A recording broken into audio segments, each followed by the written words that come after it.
বারবার বলি কেউ যদি চলে যায় চলে যেতে দিবেন। এমন একটা বাজান তথ্য আমি আপনাদেরকে ইনশাআল্লাহ শোনাবো, যে তথ্যটা আমার বন্ধুগণ জীবনে শুনছেন কিনা আমার জানা নাই, তবে উম্মতের উলামায়ে কেরামদের জবান হইতে শুনিয়া থাকিতে পারেন। আজ শুধুমাত্র আমি আপনাদেরকে স্মরণ করে দিয়ে বলে দিতে চাই, আল্লাহর ভয় দেখেন কেমন দামি জিনিস। আল্লাহ রাব্বুল আমিনকে যারা ভয় করবে, আল্লাহকে যারা ভয় করার মতন ভয় করবে, আমার ভাইরা দেখেন তাদের দাম আল্লাহ রাব্বুল আমিন কেমন বাড়ায় দেয়। তবে রে বন্ধু, অনুরোধ করে বলবো, কেউ যদি চলে যায় চলে যেতে দিবেন। কারো যাওয়ার দিকে কেউ না যান। জীবনের শেষ বয়ান মনে করে বয়ান করছি, এই পাগলের দিকে তাকাইলে আপনি ঠকবেন না বাবা। এই পাগলের সাথে দোয়া করলে আপনি ঠকবেন না। আল্লাহ পাকের দয়ার মেহেরবানির দ্বারা আপনাদের দোয়ার বরকতে মহান রব্বুল আলামিন প্রতি বছরের ন্যায় এই বছর গোটা রমজান মাস সোনার মদিনায় রেখেছিলেন। আবার এই তো আগামী মাসের দিকে আরাফাতের মুয়াজ্জিনের উদ্দেশ্যে চলে যাব। আমার বন্ধুগণ, আমার ভাইরা, মিনা মুজদালিফায় আপনাদের জন্য দোয়া করব।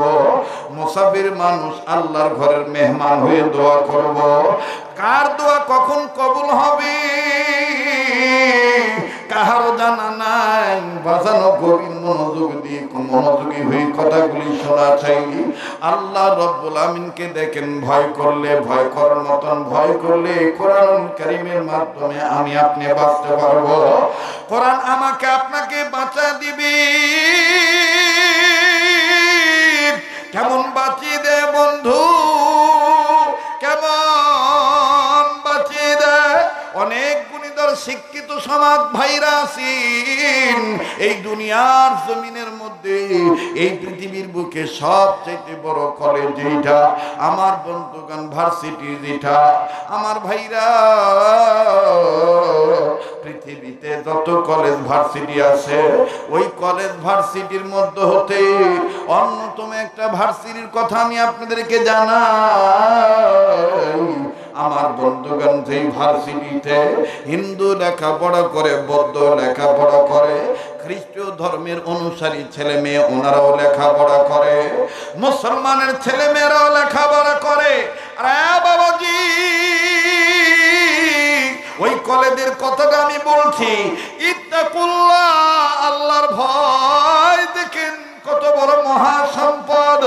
বারবার বলতেছি, সবার জেহেনে এই বয়ান বুঝে আসবে না, এই বয়ান সবাই আমার বন্ধুগণ বুঝতে পারবে না। অবাজান, ওই কলেজের তথ্যটা আমি আপনাদেরকে জানাই। হিন্দু মেয়েরা যখন ঢোকে তখন কোনো সমস্যা হয় না, বৌদ্ধরা যখন ঢোকে তখন কোনো সমস্যা হয় না। কিন্তু এই কলেজের ভিতরে, ওই কলেজে অধ্যয়নরত লেখাপড়া করনেওয়ালা খ্রিস্টান যে মেয়েগুলো আছে, এই মেয়েদের চলাচল এমন বাজে বিশ্রী, এমন ভাবে তারা পোশাক পরিচ্ছদ গ্রহণ করে।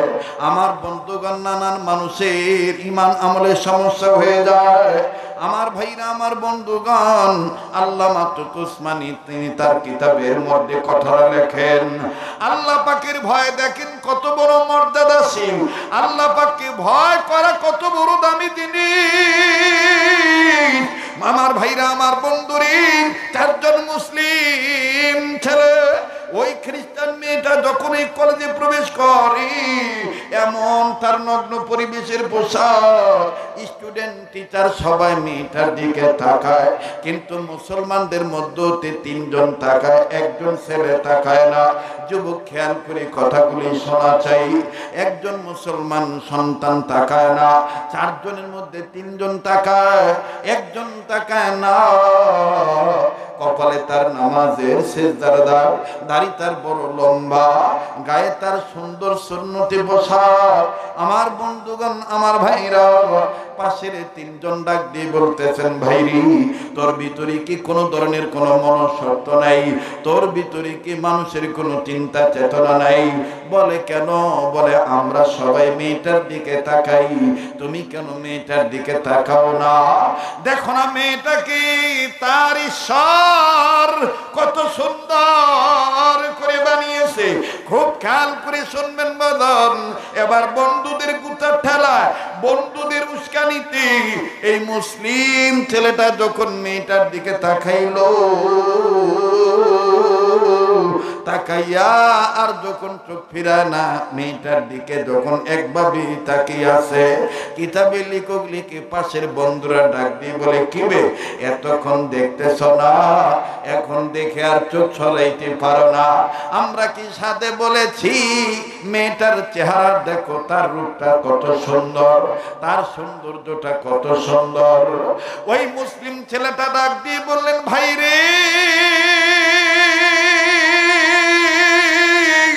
তোরা মনে করতেছিস আমি তার রূপের সৌন্দর্যের দিকে তাকিয়ে বিমোহিত হইয়া অবাক হয়ে তাকিয়াছি? না না না না না, ওয়াল্লাহি বিল্লাহি তাল্লাহি, আল্লাহর কসম করে বলি, আমি তার রূপের সৌন্দর্য দেখার পর আমার নজর চলে গেছে আল্লাহ পাকের কোরআনুল কারীমের 114 সূরার মধ্যে সূরা ইউসুফের দিকে আমার নজর চলে গেছে। আল্লাহু আকবার বলে, আরো জোরে কোন আল্লাহু আকবার। আমি কি দোয়া করে দেব? হ্যাঁ, দোয়া করে দেই। ভাইয়েরা কি কোন দোয়া করে দেব? নজর গেছে কোন দিকে? সূরা ইউসুফের দিকে। তো সাথের বন্ধুরা বলতেছে, এখানেও তুই কোরআন নিয়ে আসলি? আর একজন হিংস মেরে টিটকারি করে বলতেছে, ক্ষমতা নাই ভালোবাসার অফার দেওয়ার, ক্ষমতা নাই বিয়ার প্রস্তাব দেওয়ার, এজন্য এখন আমাদেরকে কোরআন দিয়া বুঝাইতেছে। ছেলেটার ভিতরে একটু রাগ আসলো, বলে কি ক্ষমতা নাই মানে, তোরা যদি ঠিক থাকিস আমি ওকে প্রেমের প্রস্তাব দেব না, বিবাহের প্রস্তাব দেব। ছেলেটা কাছে চলে গেছে, কাছে গেছে, মেয়েটার নাম হলো বিউটি। বলেন কি নাম? আবার বলেন কি নাম? বিউটি। মানে দেখতে একটু সুন্দর, তো বাপে আদর করে তার নাম রাখছে বিউটি, মাও আবার আলাদাভাবে তার নাম রাখছে সুইটি। কথা বুঝেন না? বিউটি আর সুইটি, এটা ওনাদের কথা বাদ দেন। আমাদের যদি ছেলে মেয়ে দেখতে একটু ভালো হয়, দেখবেন কোলে নেওয়ার পরে হুশ আক্কেল থাকে না, এরকম করে দোলার ডাক জায়গায় ওলে চুনা নে, ওলে ডান্ডু নে, ওলে টুম্পা টুটু কথা করে। তো এখন এই বাপের নাম রাখছে বিউটি, মায়ের নাম রাখছে সুইটি। কাছে যায় বলতেছে, হ্যালো বিউটি, তুমি যদি রাজি থাকো আমি তোমাকে বিবাহের প্রস্তাব দিচ্ছি। বিউটি ডাক দিয়ে বলতেছে, আমিও তো তোমারে মনে মনে আগে থেকে পছন্দ করেছি, কেননা তুমি এই কলেজের মধ্যে ফার্স্ট বয়, তোমার রেজাল্ট ভালো, তোমারে দেখতেও ভালো, কিন্তু সমস্যা তো এক জায়গায়, তুমি মুসলমান আমি খ্রিস্টান। ছেলেটা ফট করে বলে ফেলেছে, তুমি যদি রাজি থাকো আমি তোমাকে মুসলমান বানানোর চেষ্টা করে মুসলমান বানিয়ে নিয়ে তারপর বিয়ে করব। সুবহানাল্লাহ বলেন, একটু জোরে কোন সুবহানাল্লাহ। কিন্তু মেয়েটা ডাক দিয়ে বলতেছে, এটা প্রকাশ করে নাই, মেয়ে বলতেছে, হ্যাঁ আমিও রাজি আছি, তোমাকে খ্রিস্টান বানায় নিয়ে বিয়ে করব। এখন বলেন তো দেখি জয়লাভ কে করবে, খ্রিস্টান না মুসলমান? একটু কথা হানা বলেন, খ্রিস্টান না মুসলমান? একটু দেরি হইল মুমিনের গলায় বীজের মালা পরায় দিবে কে? জোরে বলেন কে? ওয়ালা তাহিনু ওয়ালা তাহজানু ওয়া আনতুমুল আ'লাউনা ইন কুনতুম মুমিনিন।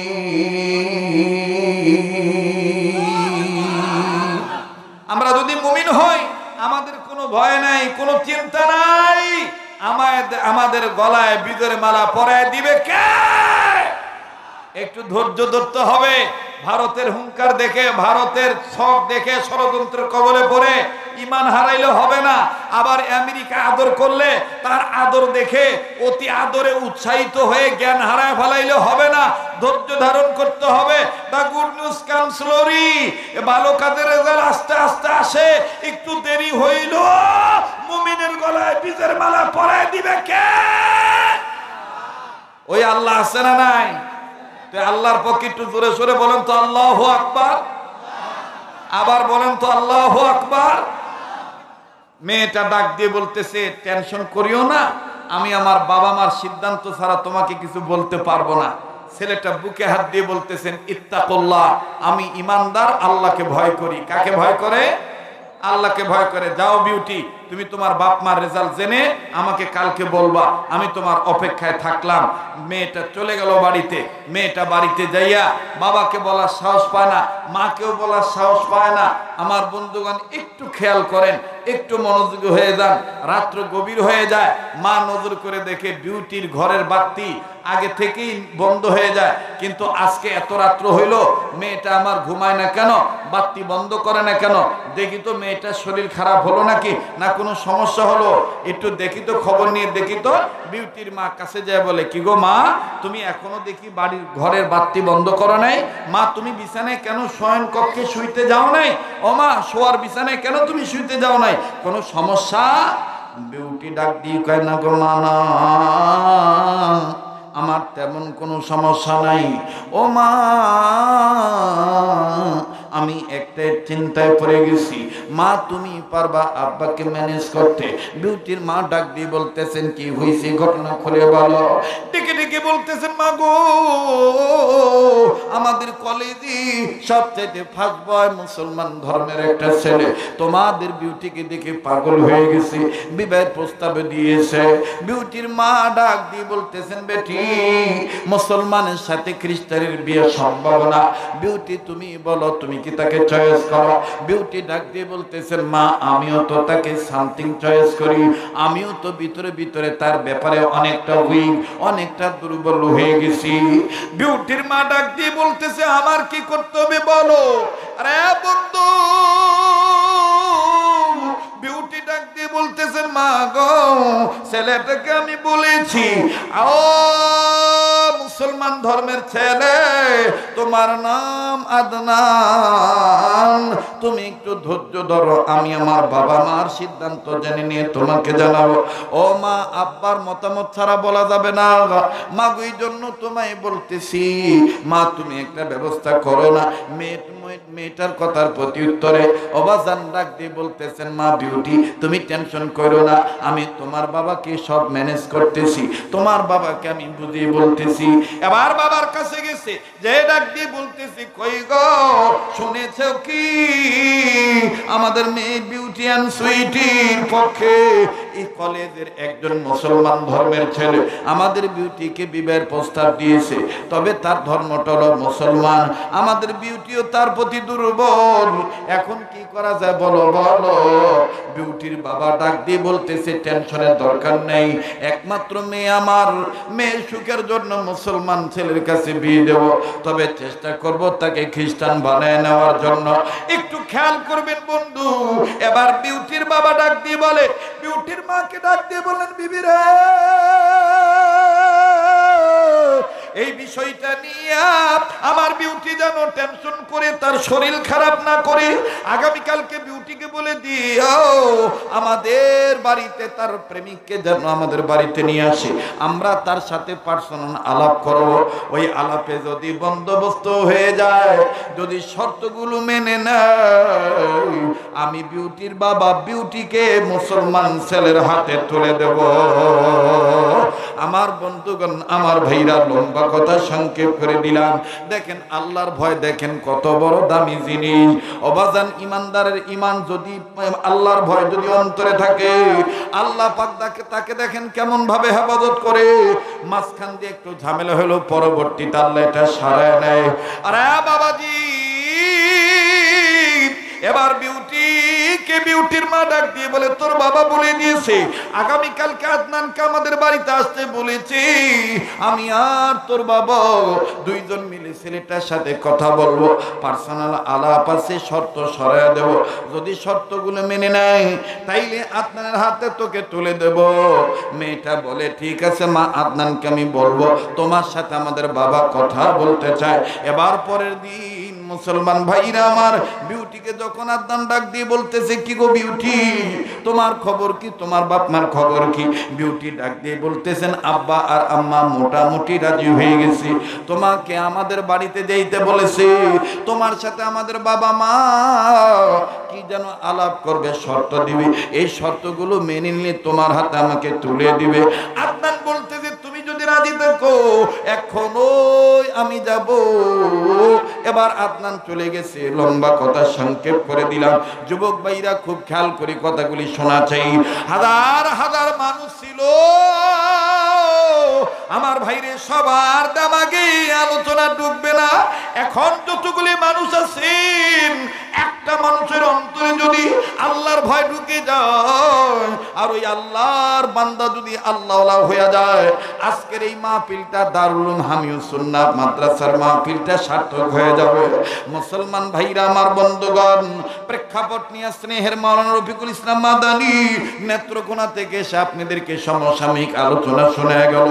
আমি আপনাদেরকে শুধু শোনাইতে চাই, জানাইতে চাই, প্রতিটি পাড়ায় পাড়ায়, প্রতিটি মহল্লায় মহল্লায়, প্রতিটি এলাকায় এলাকায় যদি এইরকম একটা মাদ্রাসা বানান, মাদ্রাসা হলো মুসলমানদের পক্ষ হইতে ইসলামিক ক্যান্টনমেন্ট।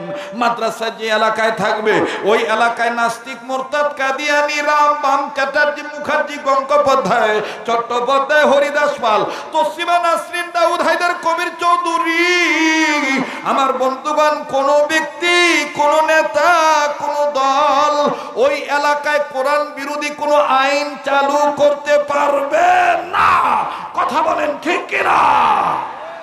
যদি প্রত্যেকটা মাদ্রাসায়, প্রত্যেকটা এলাকায় এক একটা করে মাদ্রাসা থাকে। বিউটি এবার ডাক দিয়ে বলতেছেন, কষ্ট হচ্ছে আপনাদের? হ্যাঁ, আর 10-15 মিনিট ওই যে পিছনে যে বাবার আছেন ওটা হাত তুলে দেখান তো। আর 10 মিনিট সমস্যা হবে বাবা? তাহলে দেখি তো ঘুম আসেন না জাগ না আছেন, একটু পিছন থেকে নারায়ে তাকবীর মোটামুটি আছে। এবার পিছনে বাইরে চুপ থাকেন তো, সামনের বাইরে বলেন তো নারায়ে তাকবীর। আমার বন্ধুগণ, আমার ভাইরা, বিউটি ছেলেটাকে বলছে, ছেলে তার এই রূপের সৌন্দর্যের পাগল হইয়া চলে গেছে বাড়িতে। বাড়িতে যখন চলে গেছে, খ্রিস্টীয় ফ্যামিলিতে চলে গেছে, বিউটির মা আর বাবা আদনানকে পেয়ে ভিতরে ঢুকেই আমার বন্ধুগণ ঘরের ভিতর থেকে দরজা আটকায় দিছে। আর বিউটিকে বলতেছে, তুমি ওয়েটিং রুমে ওয়েট করো, তুমি ধৈর্য ধরো, তোমার বাবা আর আমি তোমার মা এই ছেলেটার সাথে পার্সোনাল আলাপ করব। সামনে বহুত খাবার টাবার দিছে, অনেক কিছু দিছে। এবার বিউটির মা, বিউটির বাবা বিউটির মাকে বলতেছে, যদি ছেলেকে প্রথম প্রশ্ন আমি করি, ছেলে যদি আমার মতে উত্তর দিয়ে ফেলে, তুমি আর নতুন করে কোনো কথা জিজ্ঞাসা করবা না। ওই প্রথম কথাতেই বোঝা হয়ে যাবে তাকে খ্রিস্টান বানাইতে পারবো কিনা। ভাইরা, মানবিক করিডোর, আরাকান রাজ্যের বিভিন্ন বিষয় কিছু এতদিন জ্বালাইছে এক গ্রুপ, এখন আবার নতুন নতুন করে আর এক গ্রুপ জ্বালানোর নানান ধরনের সফটওয়্যার করতেছে। আমার বন্ধুগণ, আমরা যেন আমাদের ইতিহাস না ভুলে যাই, আমরা যেন পিছন ভুলে না যাই। আমাদের পূর্বপুরুষ তো সাহাবায়ে কেরাম, আমাদের পূর্বপুরুষ তাবে তাবিঈনগণ, আমাদের পূর্বপুরুষ আউলিয়া কেরামগণ, আমাদের আমরা তো, আমাদের নেতা তো বিশ্ব নেতা জনাবে মুহাম্মদুর রাসূলুল্লাহ সাল্লাল্লাহু আলাইহি সাল্লাম। আমাদের সংবিধানের নাম তো আল কোরআন, আমার ধর্মের নাম তো ইসলাম, আমার রবের নাম তো আল্লাহ। কথা বলেন ঠিক কিনা? আমি শিখবো, আমি জানবো, আমি বুঝবো, আমাকে সবকিছু, আমাকে সাহায্য করার একমাত্র মালিক কে? বলেন না ভাইয়া, কে?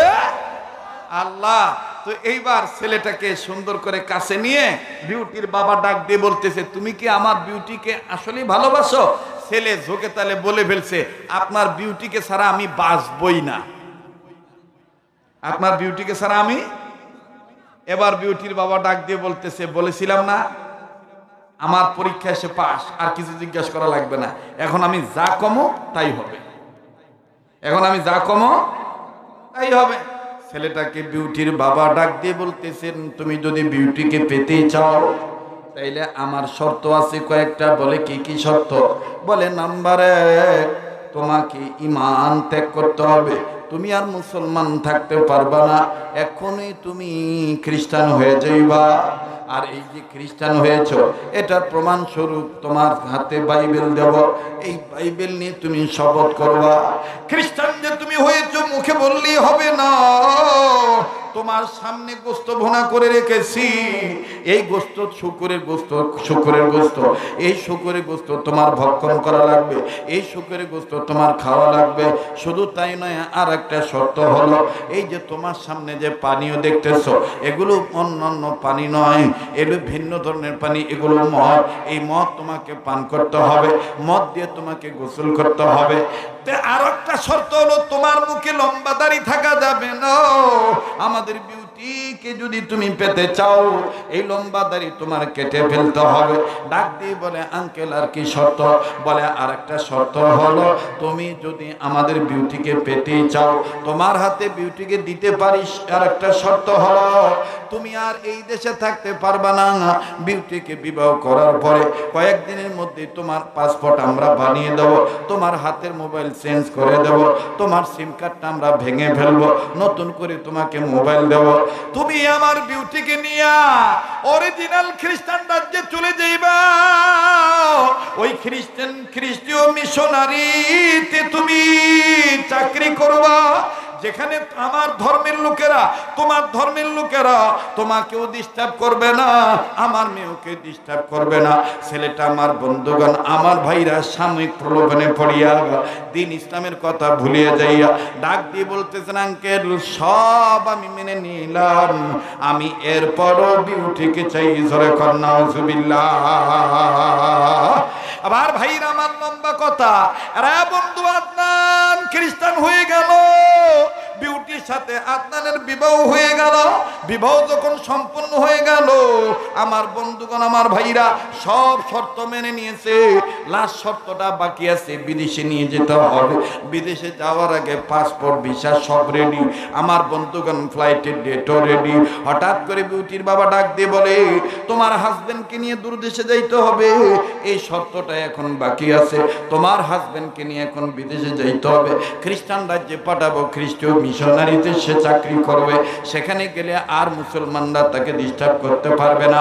এবার বিউটির কাছে যে ডাক দিয়ে বলতেছেন, স্বামী আমার বাবাকে যতগুলি ওয়াদা দেওয়া, এর মধ্যে শেষ ওয়াদা হলো আমাকে নিয়ে বিদেশে বিরাজ্যে যাইতে হবে, খ্রিস্টান রাজ্যে যাইতে হবে। এই যে বাবা বিমানের টিকিট রেডি করছে, এত তারিখে অমুক এতটার সময় তোমার আমার ফ্লাইট। এখন আমি তোমায় বলতে চাই, তুমি তো তোমার বাপ মার কাছ থেকে বিদায় নিয়ে আসো নাই, তুমি তো মেচে ব্যাচেলার রুমে থাকতাম, তোমার কি কোনো প্রয়োজনীয় কাগজপত্র, কাপড় চোপড় আছে নাকি? তাইলে তুমি জলদি করে নিয়ে আসো, তুমি তোমার সামান গুছাও, গুছিয়ে আমার সাথে তুমি চলো, বাবার কাছে দেওয়া শর্ত পূরণ হয়ে যাবে। ছেলেটা ডাক দিয়ে বলতেছেন, মিস বিউটি, আমি আমার ব্যাচেলার রুমে শুধু যাব, এইভাবে মা বাবার কাছে যাওয়া যাবে না, এলাকার মহল্লার কাছে যাওয়া যাবে না। মহল্লার মানুষ আমাকে দেখলে জুতা পেটা করবে, মহল্লার মানুষ আমাকে দেখলে সি করবে, ইমাম সাহেব ওলামাদের সাথে আমার সম্পর্ক, তারা আমাকে দেখে ঘৃণা করবে, তারা মনে কষ্ট পাবে। অতএব আমি আর বাড়িতে যাব না, আমি যাব আমার মেসের রুমে। আমি যেই রুমে থাকতাম, ওই রুমে আমার কিছু কাগজপত্র আছে, আমার কাপড় চোপড় আছে। খুব খেয়াল করে শুনবেন বাদান। এবার আদনান নিজ রুমে চলে গেল। আমার বন্ধুগণ, ঘরের দরজা তালা খুললো, তালা খুলিয়া নিজের কাপড় চোপড়, প্রয়োজনীয় কাগজপত্র যা আছে গুছাইলো। গুছায় যখন ব্যাগের মধ্যে ভরলো, সর্বশেষ ঘরের মধ্যে একটু ইনকোয়ারি করতেছে, অভিযান চালাইলো, প্রয়োজনীয় কিছু ছাড়া পড়লো কিনা। আমার বন্ধুগণ, তার মনেও নাই, তার মনেও নাই, তার মনেও নাই। পশ্চিম দক্ষিণ কর্নারে নিয়মিত ফজর নামাজ পড়ার পরে আল্লাহ পাকের যে কালামে হাকিম তেলাওয়াত করতেন, সূরা ইয়াসিন তেলাওয়াত করতেন, ওই দক্ষিণ পশ্চিম কর্নারে পর্দা দিয়ে ঢেকে রাখা তার নিজ হাতে আল্লাহর কালাম, আল্লাহু আকবার, ওই পর্দাটা যখন সরাইলো, পর্দা সরানোর পর নজর করে দেখে আল্লাহ পাকের কোরআন পবিত্র কালামে পাক দেখা যায়। এবার আমার বন্ধুগণ, আমার ভাইরা, এই আদনান ছেলেটা ডাক দিয়ে বলতেছে, নব্য খ্রিস্টান ছেলেটা ডাক দিয়ে বলতেছে, আমার দিকে তাকায় থেকে আর লাভ নাই, আমি নাপাক হয়ে গেছি, আমি খ্রিস্টান হয়ে গেছি, আমি দাড়ি কেটে ফেলেছি, আমি বেঈমান হয়ে গেছি, আমি বিবাহ করে ফেলেছি বিউটিকে, আমি খ্রিস্টান হয়ে গেছি, আমার দিকে তাকিয়ে থেকে আল্লাহ নাই। যখন সে উপর্যুপরি নিজের পক্ষ থেকে কোরআনকে শুনে শুনে এই ধরনের কথা বলি, আল্লাহ পাক কোরআনের জবান খুলে দিলেন। আল্লাহু আকবার। আমার বন্ধুগণ, আল্লামা তৈয়ব উসমানী লেখেন, ওই কোরআনের থেকে আওয়াজ আসতেছে, কোরআন আদনানকে উদ্দেশ্য করে বলতেছে, আমারে তুমি নিয়ে চলো বিপদে, আমি কোরআনই তোমার কল্যাণে আসব। আল্লাহু আকবার বলেন। আমার বন্ধুগণ, মুসলমানের কোরআন উপকারী নাকি অউপকারী? বলেন, মুসলমানদের জন্য কোরআন ভালো না খারাপ? আবার বলেন, ভালো না খারাপ? এই কোরআনের দিকে আসলে, এই কোরআনের দিকে আগায় আসলে, এই কোরআনের শিক্ষা দীক্ষা ছেলে মেয়েকে দিলে আল্লাহ পাক মা বাবার গুনাহগুলি মাফ করে দেয়, সমাজের মানুষকে ভালো রাখে। দেখেন বাজান, কি হইল আমি বলতেছি, আদনান যখন শুনতেছে কোরআন তাকে উদ্দেশ্য করে বলতেছে, লা তাকনাতু মির রাহমাতিল্লাহ। আল্লাহু আকবার বলেন। আল্লাহর রহমত থেকে নিরাশ হইও না। গুনাহ করেছো তাতে কি হয়েছে? ওই আল্লাহ গফুর ও গফফার, তুমি হইল গুনাহগার।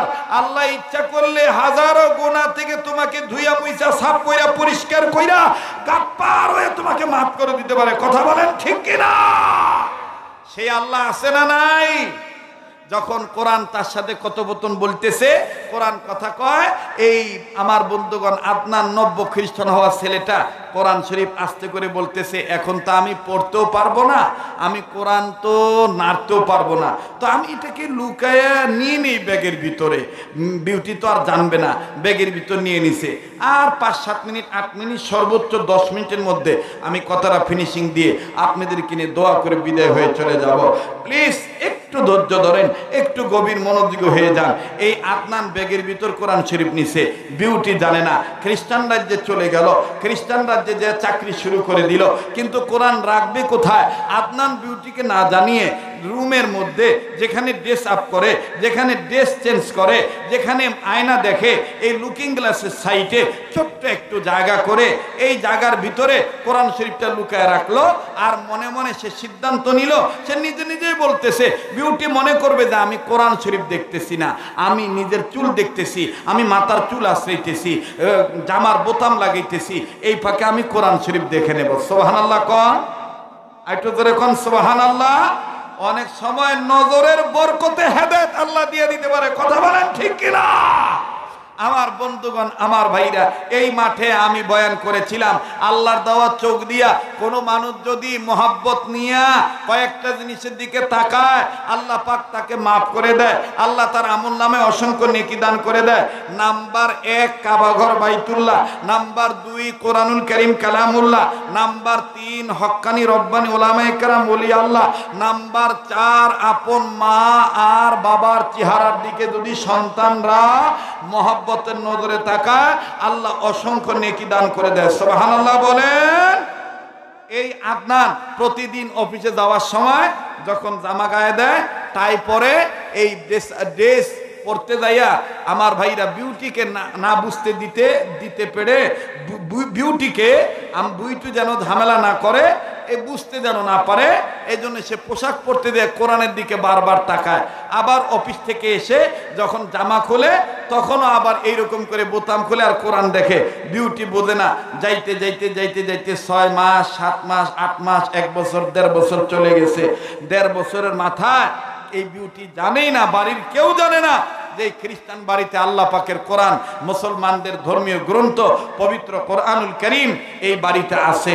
একদিন কি হলো, আমার বন্ধুগণ, লেখক তার কিতাবের মধ্যে লেখে, বাড়ির গৃহচারিকার মাধ্যমে বিউটি সিদ্ধান্ত নিল, আজকে সমস্ত বাড়ির সব ঘরগুলো আমি পরিষ্কার করব, সব ঘর পরিষ্কার করব, কোনা কান্তিতে যা আছে মাকড়সার জাল, এই ধুলাবালি সব ঝেড়ে মুছে সাফ করব। এবার এই সাফ করতে যাওয়ার সময় গৃহ পরিচারিকা কাদের বুয়া নজরে দেখতে পারলো যে আল্লাহ পাকের মুসলমানদের ধর্মের পবিত্র গ্রন্থ আল কোরআন দেখা যায়। আমার বন্ধুগণ, এই গৃহ পরিচারিকা কাদের বুয়া চিৎকার দিয়া বাড়িঘর গরম করে ফেললো। হায় সর্বনাশ, মুসলমানদের এই কোরআন শরীফ এখানে আনলো কে? আসলো কিভাবে? কে আনলো? বিউটি বলতেছে, চিল্লাইতেছে কেন? বলে এই দেখেন, এই দেখেন, আয়নার কাছে, আয়নার পিছনে কোরআন শরীফ দেখা যায়। এটা কে আনলো? বিউটি বলতেছে, বুঝতে পারছি এটা অন্য কেউ আনে নাই, এটা আনছে সম্ভবত আদনান। ও কালেমা ছাড়ছে, ও ইসলাম ছাড়ছে, কিন্তু কোরআনের মহব্বত ছাড়তে পারে নাই। আমি আর কাউকে বলবো না, আমি এটা কাউকে বলারও দরকার নাই, এটা আমি আমার মা আর বাবাকে বলি। আমার ভাইরা বিউটির সাথে সাথে বাপ মাকে ফোন করলো। আমাদের দেশেও দেখবেন কিছু মহিলা আছে এরকম, খায় স্বামীর ভাব, অথচ দেখবেন সামান্য পানের থেকে চুন খসলেই আমার বন্ধুগণ শ্বশুর শাশুড়ির সাথে পরামর্শ করে না, সব লাগাবাজি বাপ মার সাথে করে। কথা বলেন, জোরে কথা কন। আপনাদের এই অঞ্চলের মেয়েগুলো খুব ভালো, এই অঞ্চলের মেয়েগুলো খুব ভালো, এই বেমার নাই, এই রোগ নাই। তো বিউটি যখন তার বাবাকে বলছে যে এই ঘটনা, আদনান ইসলাম ছাড়লে কি হবে, কোরআনের মায়া তো ছাড়তে পারে নাই। বিউটির মা বাপ ক্ষিপ্ত হইয়া পায়ের পাতার রক্ত মাথার চাঁদিতে উঠাইয়া একেবারে তেলে বাগুনে জ্বলে উঠে ফুসে উঠে বলতেছে, এটা মেনে নেওয়া যায় না, এক্ষণই তোমার ঘর থেকে যদি তুমি বাঁচতে চাও এই কোরআনকে ডাস্টবিনে ফেলে দিয়ে আসো, নর্দমা ফেলে দিয়ে আসো। নাউজুবিল্লাহ কন, আরো জোরে কন নাউজুবিল্লাহ। আমার বন্ধুগণ, কোরআন শরীফ নর্দমায় ফেলে দিয়ে আসলো বিউটি। সন্ধ্যার সময়, সন্ধ্যার আগে আগে, সূর্য ডোবার ঘন্টা দেড়েক আগে আদনান চলে আসছে অফিস থেকে, এসে প্রতিদিনের ন্যায় জামা খুলতে যাইয়া কাপড় সরাইয়া কোরআন দেখবে। এখন দেখে কোরআন নাই, এখন দেখে কোরআন নাই। হায় হায়, কোরআন গেল কোথায়? খুব চিল্লাইতেছে। বিউটি ডাক দিয়ে বলতেছে, খুঁজে লাভ নাই, এ কোরআনকে আমি ফেলে দিয়ে আসছি আব্বা আম্মার কথা মোতাবেক। আমার ভাইরা, আদনান পাগলের বেশে খালি পায়ে অর্ধেক জামা খুলেছে, অর্ধেক জামা লাগানো, এই অর্ধেক অবস্থায় কোরআনের পাগল হয়ে যখন কোরআনের দিকে দৌড় মারছে, কত নম্বর ওয়ার্ডে, কত নম্বর বক্সে তুমি কোরআন ফালাইছো নর্দমার, ওই ওয়ার্ড নাম্বার বলো, বক্স নাম্বার বলো। যখন ওদিকে দৌড়ায় তখন কোরআন আদনানকে উদ্দেশ্য করে ডাকতেছিল, ফাফিরু ইলাল্লাহ, ফাফিরু ইলাল্লাহ, ফাফিরু ইলাল্লাহ, আসো বান্দা আল্লাহর দিকে ফিরে আসো। সুবহানাল্লাহ কর, একটু জোরে কোন সুবহানাল্লাহ। বলেন, আল্লাহর দিকে ফিরলে আল্লাহ মাফ করে দেয় কি দেয় না? জোরে বলেন, দেয় কি দেয় না? ও নিয়ামতপুরের ভাইরা, পোরশার ভাইরা, সাপাহারের ভাইরা, মহাদেবপুরের বাবারা, পত্নীতলার বাবারা, নওগাঁ জেলা মান্দা থানার বাপ ভাইরা, আমি আপনাদের কাছে বলতে চাই, হাজারো মনকে মন, লিটারকে লিটার মদ পান করেছেন। কিতাবের মধ্যে এরকমও পাওয়া যায়, আল্লাহ পাকের কোরআনকে মহব্বত করার কারণে, কোরআনকে সম্মান করার কারণে এত মদ খাইতো, নাম তার বিশরে হাফি, বিশরে হাফি রহমতুল্লাহি আলাইহি। মদ খাওয়ার জন্য যাচ্ছিলেন, আমার ভাইরা মায়ের কাছ থেকে খুব যন্ত্রণা দিয়ে মার কাছ থেকে টাকা নিয়েছেন, আজকে বন্ধু বান্ধব নিয়ে মদ খাবি। যাওয়ার পথে প্রতিমধ্যে নজর করে দেখে কোরআনের একটি আয়াতের টুকরা, বিসমিল্লাহির রহমানির রহিম, কাগজের টুকরাটা রাস্তায় পড়ে আছে। বিশরে হাফি আর ওই দিন মদ খাইতে গেলেন না, ওই টাকা দিয়ে আতর কিনলেন, কাপড় কিনলেন, বিসমিল্লাহির রহমানির রহিম লিখিত আয়াতের টুকরাটাকে হেফাজত করলেন, ইজ্জত করলেন। আল্লাহ পাক দেখেন মদখোরকে কেমন ইজ্জতওয়ালা বানায় দিলেন। আমার ভাইরা, এই কাপড়ের টুকরা দিয়ে পেঁচিয়ে বিসমিল্লাহির রহমানির রহিম লিখিত আয়াতের টুকরাটা মাথাত করে নিয়ে এসে মাকে ডাক দিয়ে বলতেছেন, মা গো, ও মা, আমি একটু গোসল করে আসি, আমাদের ঘরে তো তাক নাই, আমি সারা রাত আল্লাহর কাছে কোরআনের আয়াতের টুকরাটা বিসমিল্লাহির রহমানির রহিম মাথায় নিয়ে আল্লাহর কাছে মাপ চাবো, আল্লাহ যেন আমাকে মাফ করে দেয়। মা সাথে সাথে বলতেছেন, আল্লাহ তুমি মনে হয় আমার বেটা কবুল করছো। মাও দোয়া করতেছেন। দেখেন দোয়া এমন ভাবে কবুল হলো, সকালবেলা জগৎ বিখ্যাত হাদিস বিশারদ হযরতুল আল্লাম শেখুল হাদিস আল্লামা আল্লামা ইমাম আহমদ ইবনে হাম্বল রহমতুল্লাহ আলাই বিশাল আলেমের একটা জামাত নিয়া বিশরে হাফির বাড়ি বরাবর আসতেছেন। এলাকার লোকেরা বলতেছে, হুজুর খাইয়া কাজ পান নাই, এই মাতালের বাড়ির দিকে আপনাদের কি? তখন ইমাম আহমদ ইবনে হাম্বল বলেছিলেন, আপনাদের নজরে এই লোকটা মাতাল, কিন্তু এই লোকটা গত রাত্রে এমন একটা কাজ করেছে, আল্লাহ পাক তাকে কোরআনের বরকতে মাফ করে দিয়া ওলিদের সর্দার বানায় দিছে। তো কয়াস এলাকা আমি আসতেছিলাম, ছাত্রা এলাকা, আমি জিজ্ঞেস করতেছি, গাবতলী হাটের রোডে বরাবর ঢুকে গেছি আর কি। তো যাই নাই, ওই সালালপুর না কি কয় রে, সালালপুর পাওয়ার আগে আমি এক চ্যাংড়াক জিজ্ঞেস করতেছি, এ বা মাহফিল কোন দিক রে, গাড়ি ঢুকবে? তো ওই শুনে নাই, না শুনে বলতেছে, হুজুর হা সর্বনাশ, হুজুর গাড়ি তো ঢুকবে না, হুজুর গাড়ি তো দূরে থোয়া লাগবে। তো এইভাবে বলতে বলতে আমি বলতেছি যে এটা কোন দিকে?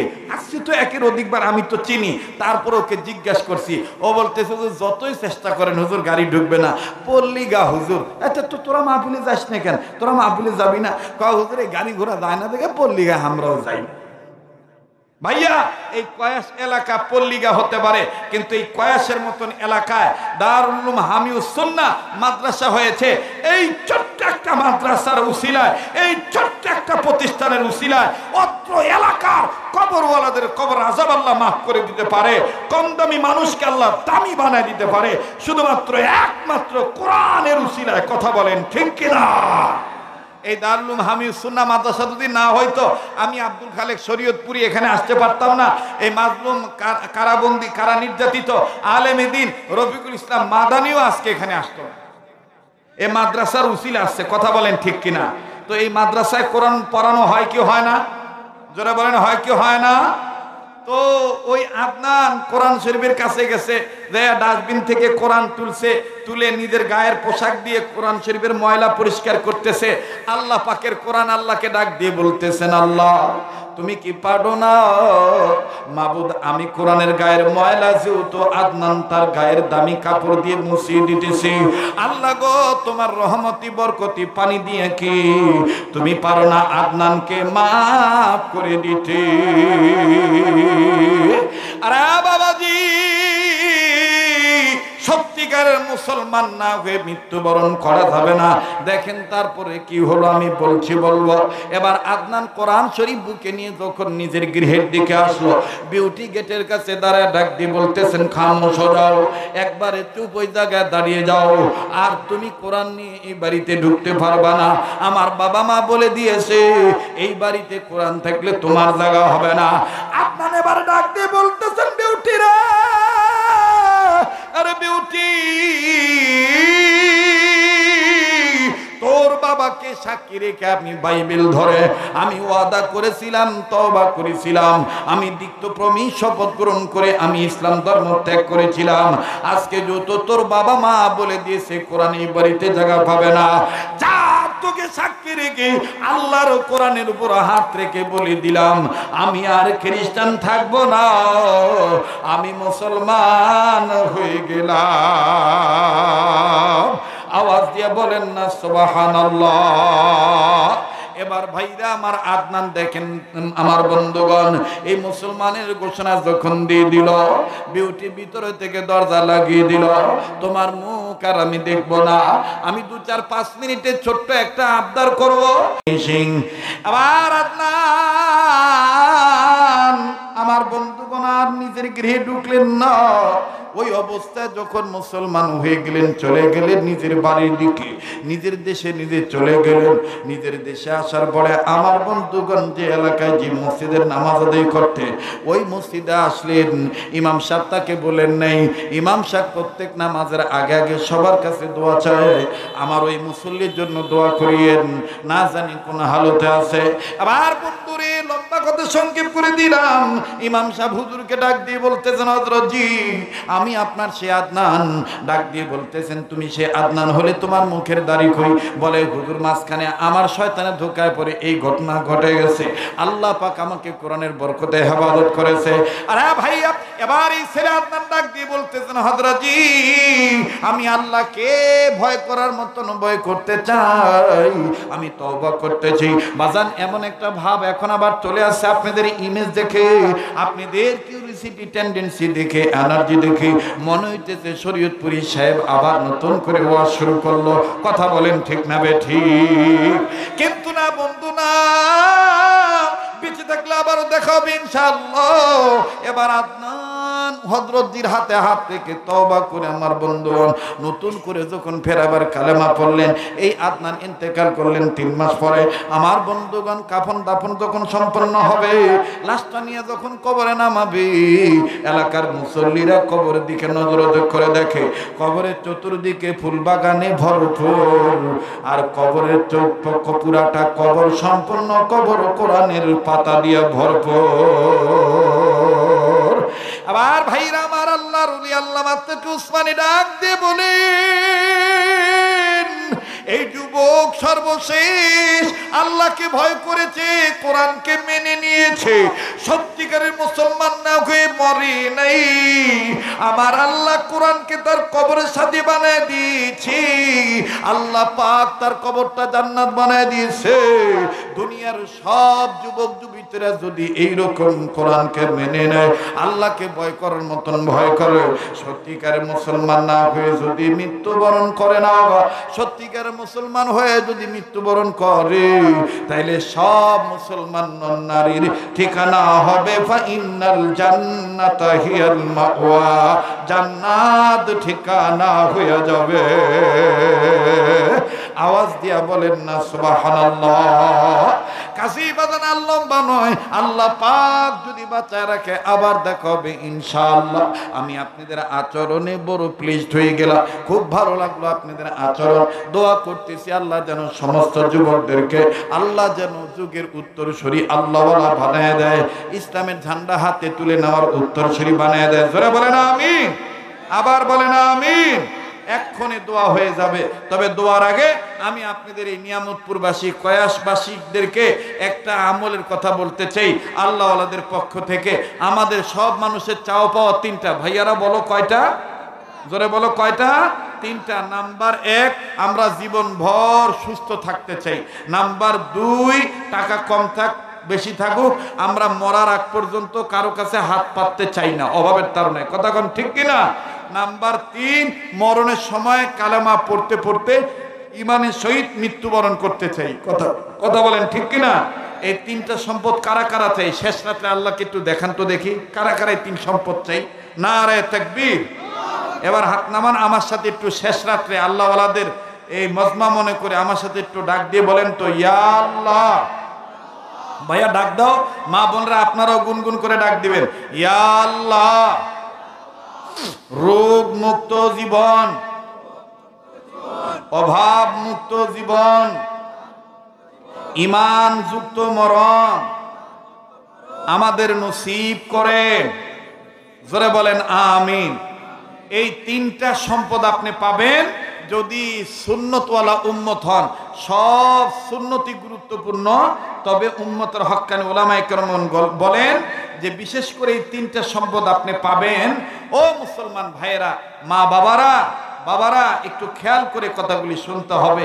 আবু দাউদ শরীফের হাদিস, রাসূল সাল্লাল্লাহু আলাইহি সাল্লাম বলেন, আমার কোনো উম্মত যদি খানা খাওয়ার আগে পরে 2 হাত কবজি পর্যন্ত ধৌত করে, বলেন কয় হাত? কোন পর্যন্ত? কবজি পর্যন্ত। কখন কখন? খানা খাওয়ার আগে এবং পরে। আল্লাহ রাসূল সাল্লাল্লাহু আলাইহি সাল্লাম বলেছেন, আমার ওই উম্মতদেরকে মরণ ব্যাধি, জটিল কঠিন ক্যান্সার, মহামারী, ভাইরাস, তাদেরকে দুরারোগ্য কোনো ব্যাধি স্পর্শ করতে পারবে না। সুবহানাল্লাহ।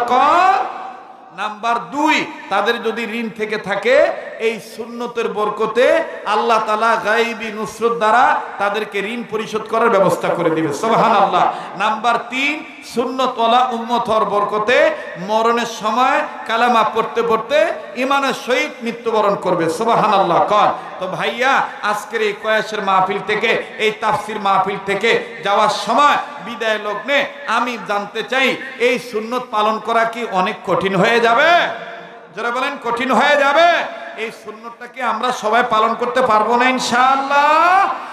মনে থাকলে একটু বোঝার জন্য, মনে রাখার জন্য, কষ্ট না হলে আবার বলেন তো, কয় হাত, কোন পর্যন্ত, কখন কখন, খানা খাওয়ার আগে এবং পরে। আজকে থেকে নিজে মানবো, বাচ্চাদেরকে